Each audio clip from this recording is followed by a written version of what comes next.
Hello and welcome back to WTF Menopause. I'm here by myself today talking to you, and I want to give a shout out to all of you and say thank you so much from the bottom of my heart that we have gotten such a great response from all of you. We're nearing 1,000 downloads already. We've only been airing since November of 2019. So this is just fantastic. It's been way more than my wildest dreams could ever have possibly hoped for, even in this short of a time. So thank you so much. I really appreciate that. Also, I just wanted to give you guys a heads up that I'm changing the format of the show just a smidge. We're not changing the great content. We're not changing the great guests. We're just going to change it a little bit so that each month we're going to be having one topic. So for example, January, we're going to be, and this is January 2020 for anyone who may be listening to this in the future. We're looking at changes and making bigger changes to our lives and how we can go about doing that, having that control, making those changes, but not in the way that you would expect from like the traditional, resolutions and all the quick fixes that we're trying to do to say, this is what I'm going to do. I'm going to change tomorrow, blah, blah, blah, blah, blah. That doesn't really work well without a plan, without a structure, and without a why. So the way we've talked about it so far in January has been, getting to understand why and how and what it is that can create this life for us that we want, especially now that we're in transition in menopause, which has so many different challenges. And so each month is going to be a little different. February, we're going to be talking about sex, relationships. We're talking about desirability and a whole bunch of things. It's so exciting. I've just absolutely had a blast talking to some of these experts that we're going to hear from. And, and then we're going to go through the calendar and we're going to have different topics, and everything's going to be through the lens of mind, body, spirit, and then spouse or significant other. So I'm really excited to bring this to you. And I'm also going to be talking once a month with you, just you and me, talking about either my experience directly or what I've learned or what I can share. And any questions that you guys have, just shoot them over to Tracy at tracyjoseph.com, and I'd be happy to answer them. Everyone has a lot of questions about what's going on with them, and we can all learn from each other. So again, little format change, but I think it'll be for the better. And I'm so excited. I just have so many great guests. I just can't wait to share them all with you.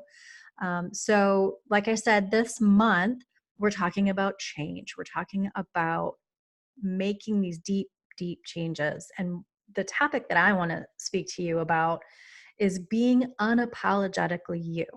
And this is something I really struggle with. I have always felt like an outsider. I've always felt like somebody who has looked in at everybody else having a great time, the popular crowd, the fancy crowd, all of the things that have been very difficult for me to reconcile with. I've had a lot of challenges in my background, and this is not about, let's talk about Tracy's, bad history, but, a lot of this is coming from places when we are young and we're dealing with some of that trauma from that time frame. And you're going to actually hear, if you haven't heard already, I have guests who talk about that and how these traumas can perpetuate into our adulthood, and even more so as we change in our transition into menopause, because not only do we have all these things that we're dealing with now that plus all of the hormonal stuff that changes so much of our mental, emotional, and physical makeup. So I've dealt with this for a long time, and it's really coming to the surface for me. now. And I think partly because I am putting myself out there, partly because this is a season of life for me as well that's making, I'm making some dramatic changes. And I am having to come to grips with this, being unapologetic and not being, having to live my life for anyone else. I'm living it for me and trying to go there. Um, I've been, I've wanted so much to be this person that is just out there and me, and now not anyone else, not filtering, not dampening my spirit, but it just hasn't always been the case. Sometimes I've gone from no excuses, Tracy, as I call her, to trying to fit in, Tracy. And some days those are happening all in the same day. And I'm sure that many of us can relate to that because I know I'm not alone. And I have held myself back for a long, long time for a lot of reasons. I've tried to keep quiet, which for anyone who knows me on a personal level would laugh really hard. But believe it or not, I do hold back on some things. I've tried to tell myself, just be quiet. Don't put yourself out there. Don't expose that part of you, because people aren't going to reject you or not going to see you in a positive light. Don't be extra. Don't be extra. I've had people tell me that because I've always been somebody who has been very vocal, very loud. I've had friends who were introverts that were shy and would just turn their faces beet red just by being in the same room with me some days. So I got in the habit of apologizing all the time. I would be in a group of people and I would apologize for being too loud or taking up too much space, taking up too much of everyone's time. I would apologize for speaking up, even though nobody seemed to be upset about it, but I just would feel like I needed to apologize. And then I would apologize for apologizing because I felt then that, oh, maybe I shouldn't be doing that. So,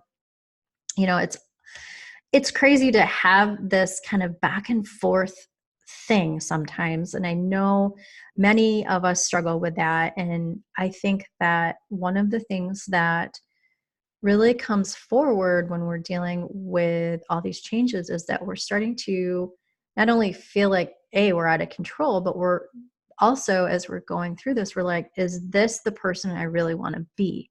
Because I say my filter has broken. My desire to please everyone has started to fall away. And I think some of it's age and wisdom and experience that we realize that that's not how we're going to be happy. We're not going to find happiness through completely being a people pleaser. That just ends up breaking us down, and that doesn't work well. But I also think that some of the hormonal changes, some of the assessments that we start to give ourselves is, do we really want to live like this for the rest of our lives? Do we really want to not pursue ourselves, our whole self, and be who we truly are? Because, I can't remember the names of any of the books. If I can find them, I'll put them in the show notes. But there are some books that people have researched, gone into, talked to people who are toward the end of their lives, and their biggest regret is worrying about what other people think, worrying about how they were going to appear to other people, regret over not pursuing the things that they really loved and being who they really are. That's the things that they regret. And I don't want to be there. I don't want to have on my deathbed going, gee, I really wish, or geez, I should have, or any of those things. I want to say, I did everything that I could possibly do to have the best life. And I hope that that's what you want as well. I think that's so valuable. We're true to ourselves, which makes us happy and, fulfilled. And then we're able to then put that back out into the world, to our families, to our friends, to our communities. And we're able to then just engage in loving relationships that are so beneficial to us and so critical at this time of life, because we need our people. We need our tribe. We need those people. And it's so much better when everybody, when you're happy and you're content and you're not expecting other people to do that for you. The reason this came up for me is that, unfortunately, I had a friend who is just a few years older than me. She passed away just after the holidays. And so I've had some time to really think about where I wanted my life. And I'm sorry. And just to really reflect on her life. And oof, this was not my plan. The best part about her was that you always knew where you stood with her. And that can be said for me as well a lot of times, but I really respected her for her willingness to just say what she thought without a filter, really. And sometimes she was a little extra. And it was a little frustrating sometimes, but you know what? You never had to question. You never knew where you never questioned where you stood with her. You never had to guess. And I really admired that about her. I thought that she was someone who would give you all the things. She would show up if you were in trouble. She was there, and you didn't have to worry or question it. You just knew she would be there. But the funny thing is that she never expected that of anyone else. And she was actually surprised when other people did the same for her.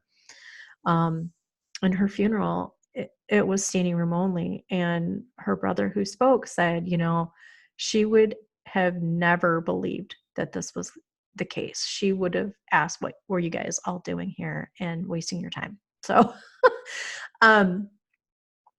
because of that, though, because this happened with my friend, and I've been struggling with this anyway, just worrying about being extra, being over the top, being too loud, too pushy, to this, to that, to all the things.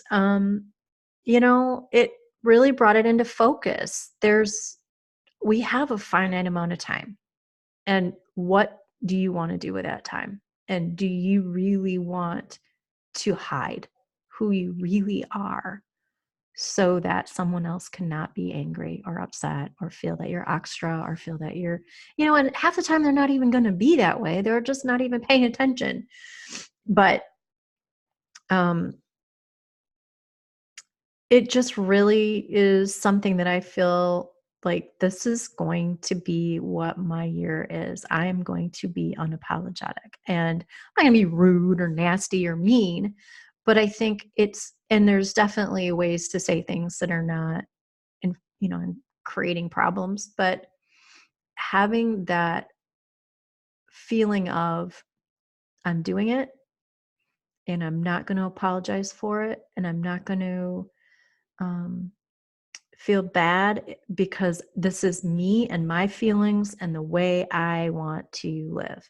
And if other people aren't happy with that, then I'm going to be okay with it. And I will, take the appropriate measures, actions, whatever it is, to, either lovingly embrace them and accept that their disagreement or disappointment, or lovingly let them go, because it's not worth the extra aggravation of fighting about the things that are essential and core to me.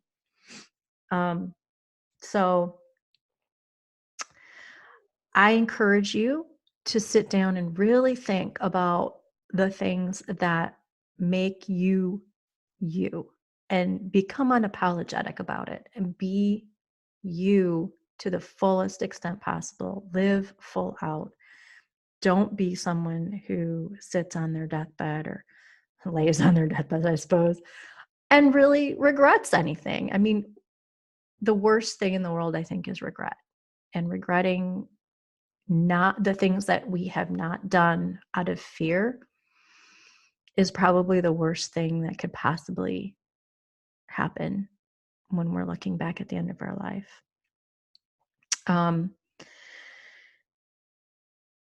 Don't shrink away.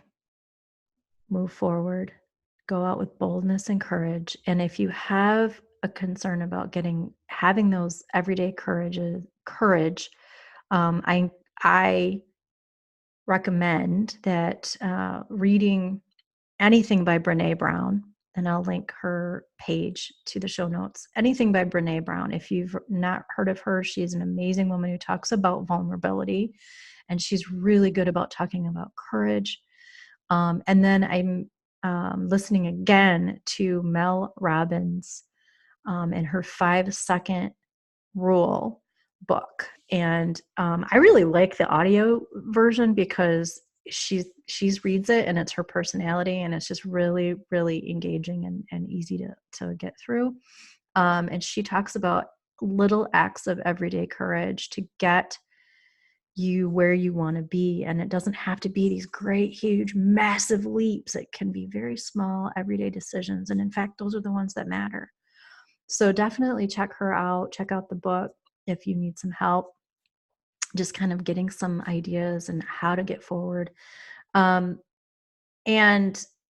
you know, I have, of course, I have a program. If you really want to work with somebody one-on-one, I have that available. But I'm going to leave you with one of my favorite poems in high school. And it sounds ridiculous, but my high school English teacher read this, and for some reason in all these years it's stuck in my brain.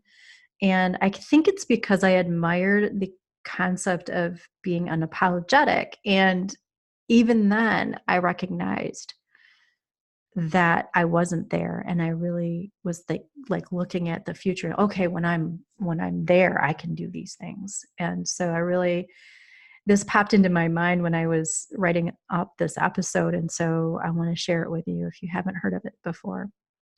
And the poem is called Warning by Jenny Joseph, and I don't know if there's any relation. I'm going to check that out. But so the poem is this: when I am old, I shall wear purple, with a red hat that doesn't go and doesn't suit me, and I shall spend my pension on brandy and summer gloves and satin sandals and say we've no money for butter. I shall sit down on the pavement when I'm tired and gobble up sandwiches and shops and press alarm bells and run my stick along the public railings and make up for the sobriety of my youth. I shall go out in my slippers in the rain and pick flowers in other people's gardens and learn to spit. You can wear terrible shirts and grow more fat and eat 3 pounds of sausages at a go, or only bread and pickles for a week, and hoard pens and pencils and beer mats and things in boxes. But now we must have clothes that keep us dry and pay our rent and not swear in the street and set a good example for the children. We must have friends to dinner and read the papers.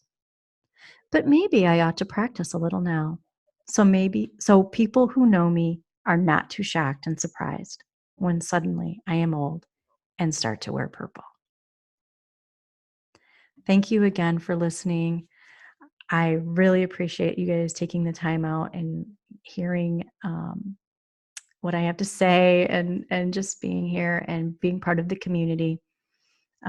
Next week, I'm really excited. We're going to be talking about fulfillment with Janetta Marino, and she's going to really get into how we can be fulfilled and how we can take that into the new year. So everyone, go live unapologetically, live full out, and I'll see you next week.